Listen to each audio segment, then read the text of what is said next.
मैं आप सभी के लिए लेके आई हूँ कुमार गौरव सर की फुल पत्ते वाली क्लास का फटाफट रिवीजन क्लास। ये 1.5 घंटे की क्लास मात्र आपकी 10 मिनट में रिवाइज हो जाएगी और इस क्लास के हैंड रिटेन नोट्स भी आपको टेलीग्राम चैनल पर मिल जाएंगे। सब्सक्राइब अवश्य करें ताकि आपको नोटिफिकेशन मिलता रहे। चलिए शुरू करते हैं। 27 अक्टूबर 2023 करंट अफेयर का पहला क्वेश्चन। हाल ही में चर्चा में रहा फाइव आइज अलायंस का सदस्य कौन है? तो इसमें फाइव आइज अलायंस का सदस्य है यूएसए, यूके, ऑस्ट्रेलिया, न्यूजीलैंड और कनाडा। यह खुफिया सूचनाओं को साझा करने के लिए इसकी स्थापना की गई है। नोट पॉइंट में देखते हैं I2U2 में कौन से देश शामिल हैं? तो I2U2 में इंडिया, इजराइल और यूएसए, यूएई शामिल हैं।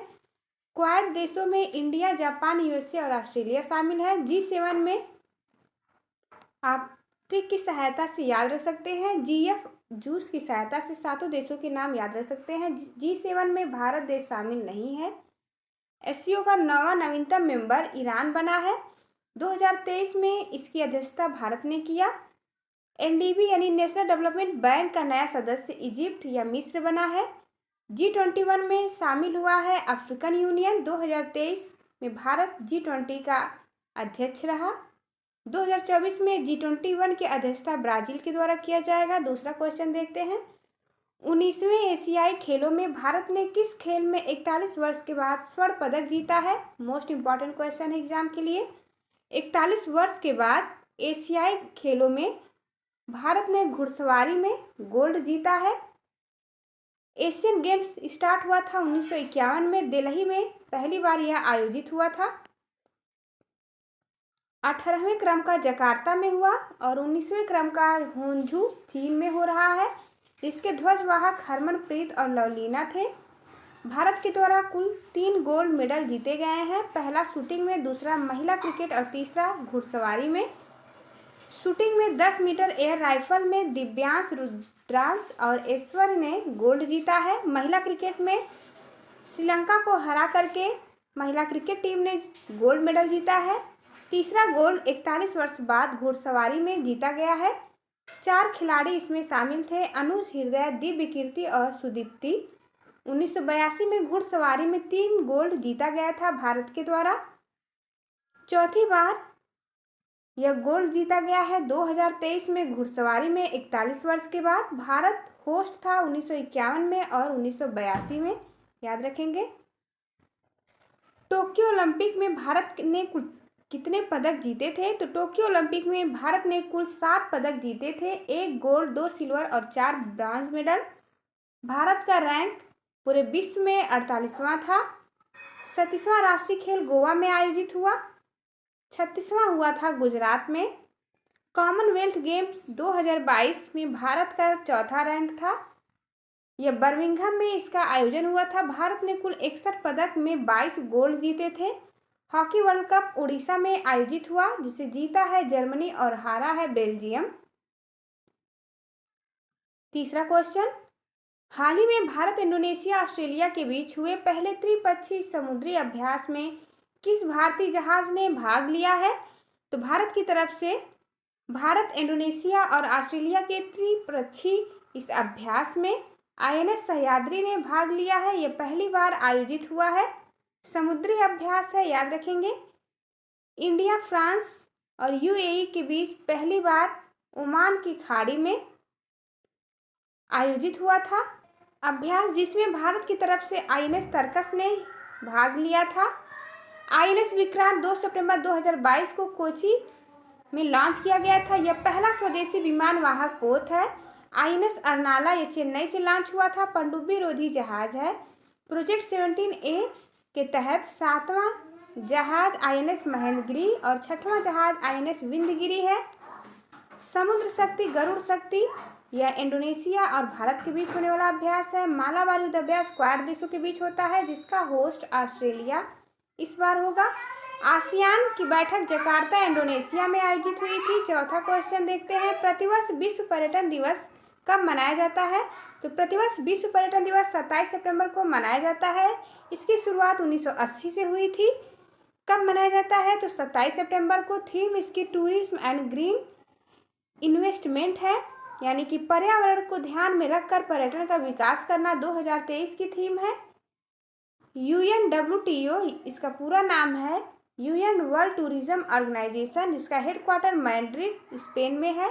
IUCN का हेडक्वार्टर ग्लैंड स्विट्जरलैंड में है। ओपेक का हेडक्वार्टर वियना ऑस्ट्रिया में है। इंटरनेशनल कोर्ट का हेडक्वार्टर द हेग में है। EU और नाटो का हेडक्वार्टर ब्रुसेल्स बेल्जियम में है। SCO का हेडक्वार्टर शंघाई चीन में है। यूनेस्को का हेडक्वार्टर पेरिस फ्रांस में है। इंटरपोल का हेडक्वार्टर लियोन्स फ्रांस में है। UNO का हेडक्वार्टर न्यूयॉर्क में है। WWF जिसकी स्थापना 1961 में हुई थी और उसका हेडक्वार्टर ग्लैंड स्विट्जरलैंड में है। SCO का हेडक्वार्टर शंघाई चीन में है, याद रखेंगे। पांचवा और most important question, 53वां Dada Saheb Phalke life time achievement पुरस्कार 2021 किसे प्रदान किया जाएगा? तो वहीदा रहमान को प्रदान किया जाएगा 53वां Dada Saheb Phalke life time achievement पुरस्कार। यह 2021 का अवार्ड है जो प्रदान किया जाएगा 2023 में। क्रम इसका 53वां है। घोषणा किया है अनुराग ठाकुर, जो कि सूचना प्रसारण मंत्री हैं। 52वां दादा साहेब फाल्के अवार्ड मिला था आशा पारेख को। दादा साहेब फाल्के अवार्ड का इतिहास देखते हैं। दादा साहेब फाल्के का पूरा नाम गोविंद फाल्के था। 1913 में इन्होंने पहली फिल्म बनाई थी जिसका नाम राजा हरिश्चंद्र था। इस अवार्ड की शुरुआत 1969 से हुई है। पहला दादा साहब फाल्के पुरस्कार देविका रानी को दिया गया था। 10 लाख रुपए प्लस स्वर्ण कमल मिलता है इस पुरस्कार में। कुछ महत्वपूर्ण अवार्ड देखते हैं। व्यास सम्मान ज्ञान चतुर्वेदी को दिया गया है पागल खाना उपन्यास के लिए। 57वां ज्ञानपीठ पुरस्कार दामोदर मौजा को दिया गया। सरस्वती सम्मान शिव शंकरी को दिया गया है सूर्यवंशम उपन्यास के लिए। हिंदी साहित्य अकादमी पुरस्कार बद्री नारायण को दिया गया है तुमड़ी के शब्द के लिए। 69th national film award feature film का अवार्ड रॉकेटरी को दिया गया है। पॉपुलर फिल्म RRR है। हिंदी फिल्म सरदार उद्यम को दिया गया है। बेस्ट एक्टर का अवार्ड अल्लू अर्जुन और बेस्ट एक्ट्रेस का अवार्ड कृति सैनन और आलिया भट्ट को दिया गया है। छठा क्वेश्चन है, हाल ही में नई दिल्ली में भारत की पहली ग्रीन हाइड्रोजन फ्यूल सेल बस किसने विकसित की है? तो IOCL ने विकसित की है, जिसका निर्माण इंडियन ऑयल के द्वारा किया गया है। शुरुआत इसकी हरदीप सिंह पुरी ने किया, जो कि पेट्रोलियम प्राकृतिक गैस मंत्री हैं। कहाँ से शुरुआत हुई है? तो इंडिया गेट दिल्ली से इसकी शुरुआत की गई है। फ्यूल का निर्माण फरीदाबाद हरियाणा में किया जाएगा। इसकी क्षमता 30 kg है, जिसमें 4 सिलेंडर लगे हुए हैं। 350 किलोमीटर की क्षमता है ये।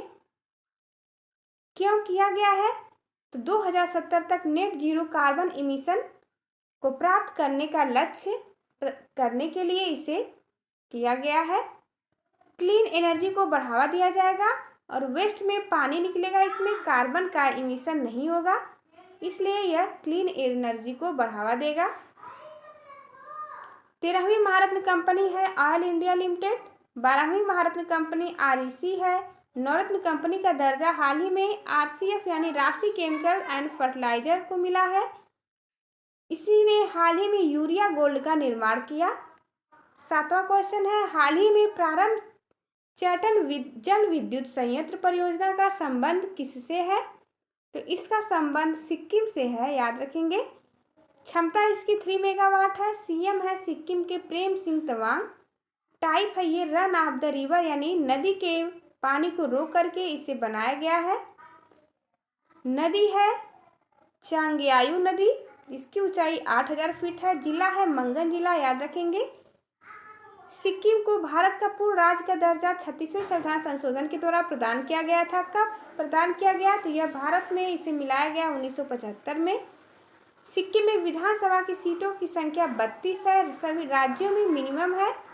मिनिमम पॉपुलेशन सिक्किम की है। भारत में मिनिमम, यदि भारत की बात किया जाए तो पुदुचेरी की विधानसभा की सीट सबसे कम है, यहाँ पे 30 सीट है। नेशनल पार्क देखते हैं सिक्किम में। कंचनजंगा नेशनल पार्क यहाँ का फेमस नेशनल पार्क है। प्रमुख दर्रे हैं नाथुला दर्रा और जलेपला दर्रा। 8वां क्वेश्चन है, मोटो GP भारत 2023 के विजेता कौन है? भारत में पहली बार यूपी के नोएडा में बुद्ध सर्किट में। टाइटल स्पॉन्सर इसका इंडियन ऑयल है, याद रखेंगे। मोटो GP भारत 2023 के विजेता हैं मार्को बेजेची विजेता हैं। भारत में पहली बार यह आयोजित हुआ है? कहाँ आयोजित हुआ है? तो उत्तर प्रदेश के नोएडा में बुद्ध सर्किट में आयोजित हुआ। इसके टाइटल स्पॉन्सर कौन है? तो इंडियन ऑयल इसके टाइटल स्पॉन्सर है। 9वां क्वेश्चन है, हाल ही में जापानी कंपनी यूनिक्लो ने किसे भारत में अपना पहला ब्रांड एम्बेसडर बनाया है? तो जापान की कपड़ा कंपनी है यह, जिसने कैटरीना कैफ को ब्रांड एम्बेसडर नियुक्त किया है। पेप्सिको के ब्रांड एम्बेसडर रणवीर सिंह हैं। आईसीसी वर्ल्ड कप के ब्रांड एम्बेसडर शाहरुख खान चुने गए हैं। इन्फोसिस के ब्रांड एम्बेसडर मेल में राफेल नडाल और फीमेल में ईगा स्वीटेक हैं। 10वां क्वेश्चन है, हाल ही में चर्चा में रही चाक परियोजना का संबंध किससे है? तो चाक परियोजना का संबंध छत्तीसगढ़ से है। चाक प्रोजेक्ट के नाम से इसे जाना जाता है। यह एजुकेशन रिफॉर्म के लिए इसे लॉन्च किया गया है, जिसमें हेल्प कर रहा है भारत सरकार और वर्ल्ड बैंक, जिसकी सहायता से चाक प्रोजेक्ट चलाया गया है। छत्तीसगढ़ में जाम्बिया में 4,76,000 वर्ष पुरानी लकड़ी की संरचना का मिला अवशेष। Thank you for watching. चलिए मिलते हैं आपसे अगली वीडियो में, तब तक के लिए नमस्कार।